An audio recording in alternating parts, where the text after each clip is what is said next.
ازيكم عاملين ايه؟ تعالوا اوريكم اشهر حاجات موجودة في مطروح. اولا كده الصابون منتشر هناك جدا، وده حجر الملح. طبعا اي حاجة ليها علاقة بالملح هتلاقيها هناك على طول. وخصوصا كمان صابون زيت الزيتون والزيتون. وزيت الزيتون كمان دي اكتر حاجة هتلاقيها منتشرة في مطروح. ولازم كده كل ما تروحي مطروح تشتري منها حاجة.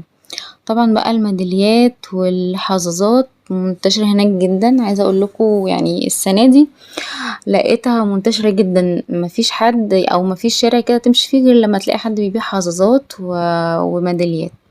وسعرهم حلو قوي يعني.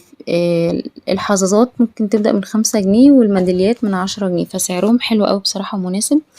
طبعا ده ركن الشنط كله، كل الأحجام والألوان والأشكال اللي انتي عايزاها هتلاقيها. والسعر مش عالي يعني، ممكن كده من على حسب الحجم. ممكن تبدأ من حاجة و40 لو صغيرة قوي. وفي كمان زي بوك كده للفلوس يعني.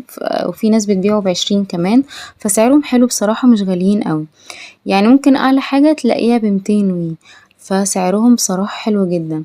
بصوا بقى الحاجات دي حلوة قوي لو انتي بتحبي يعني عايزة تعملي مثلا في بيتك ركن في انتوا القعدة العربي.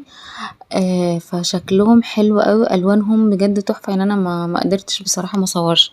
حتى الراجل هناك كان يعني لطيف قوي، ما اتكلمش يعني، هو عادي صوري حتى لو مش هتشتري يعني مش فارقة. بس بصوا الشنط احجام مختلفة يعني، حتى لو انتي بتحتاجي تحطي حاجات كتير وانتي خارجة، او لو انتي مامي وكده الشنط دي حجمها حلو قوي. ده مثلا سألنا عليه لقينا ان هو ب250 لو انت تشتريه كده، اللي هو الكفر بالحشو بتاعه. لو انت تاخدي الكفر بس ب180. فبرضه حلو قوي يعني.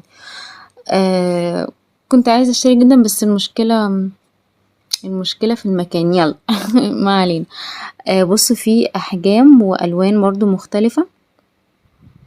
لو انت عايزة تجيبي برضو مخدات او حاجة اللي هي مجرد شكل للأوضة هتلاقي. دول كانوا ب180، سألت عليهم كنا بنتفرج عليهم. شكلهم برضو لطيف. بصوا دي برضو شنط تانية بألوان تانية وأحجام تانية يعني. بص هو عنده كمية ما شاء الله شنط حلوة قوي. وكمان الشال دول بصراحة مش فاكرة سعرهم كام، بس هو هتلاقيهم ب100 برضو. بص دول رحت اصور بقى الشنط عن قرب شوية. الحاجات يا جماعة بجد الوانها حلوة قوي، التطريز حلو قوي، بجد فنانين يعني. تحس ان هي على قد ما هي بسيطة على قد ما هي شكلها حلو قوي وملفت للعين يعني. بصوا انا عجبني الشنط دي جدا. ده واحد جنبه برضو بيبيع انواع صابون مختلفة، عنده بقى كل حاجة وهريسة، هريسة شطة وتوابل، كل التوابل اللي انت عايزاها والاعشاب والبلح يعني كل حاجة، كل الحاجات البدوية عنده برضو. العلبة دي كانت تقريبا ب35، احنا جبنا منها علبة صغيرة. التمر بقى والبلح بصوا يعني ما شاء الله، ما الناس كانت واقفة بتشتري بس البلح والتمر. انا جبت من عنده بلح وزيت زيتون، كان ازازة زيت الزيتون كانت ب180. ان شاء الله هوريكم الحاجات اللي جبتها. البلح بصوا العلبة دي ب50، هي العلبة دي كيلو، اعتقد كيلو ودي بقى باقي الاعشاب عنده. بصوا حاولت اصور كده، عنده كل حاجة عنده ما شاء الله، كمية يعني انواع مختلفة من الصابون حلوة قوي. انا اشتريت من هناك نوعين صابون برضو. فعنده بقى كل حاجة، انواع العسل كلها، انواع البلح والتمر المختلفين. طبعا الزيتون هتلاقيه عند البياعين كلهم.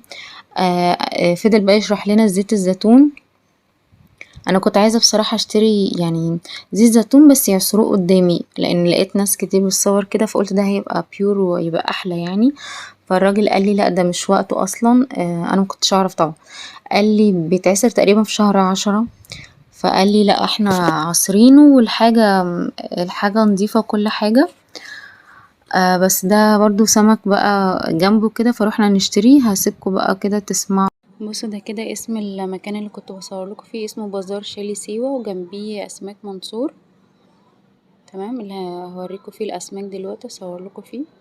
تعمل كل حاجة، عايز شوربة تعمله شوربة، عايز صينية تعمله صينية بالبطاطس. وانت قلت لي ايه؟ لود.